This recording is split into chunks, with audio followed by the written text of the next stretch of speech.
when someone tries to make an argument based on the outcome or the desired outcome, they are using a fallacy called the argument from consequences. It's basically when you reverse your logic and say, because this outcome happens a certain way, or I think it will be a certain way, that must mean whatever the premise is must be good, bad, true, or false. Let me explain exactly what this means.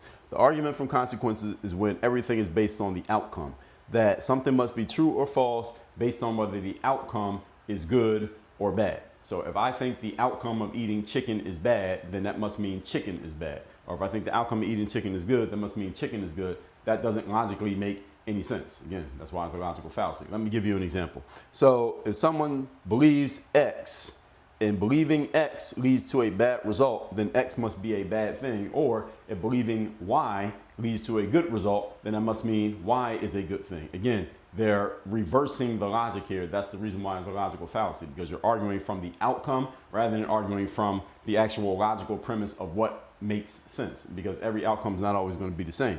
So the way you defend against the argument from consequences when someone uses it, first of all, you got to separate their emotions from the logic. Okay, so you clearly think that X is a bad outcome, or getting X will be a bad thing, so that you're trying to take the outcome of X and correlate it to the actual existence of the thing that we may do in the first place. That you need to separate those. When you separate those two, then it makes a lot of logical sense that this person is not making sense, if that makes sense to you.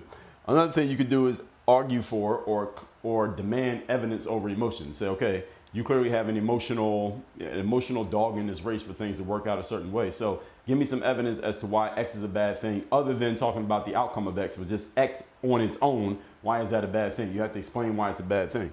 Or you can just expose the code and say, okay, you are just trying to make an argument because you really don't like X. So you're trying to draw the conclusion that X is going to lead to a bad thing so that you can argue against X. But do you have an actual argument against X in and of itself, or do you not? When you hold people's feet to the fire in this way, you'll notice this is one of the ways to expose every logical fallacy, is that you have to point out the fallacy, separate the nonsense from the logic, and then make people be held accountable to the logic. You'll notice that they don't really have an answer to this. But you got to get good at catching it when it happens and then pointing it out and explaining it right there on the spot. That, not so easy, but it is doable.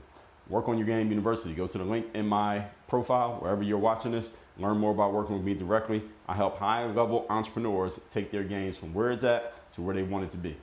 Work on your game.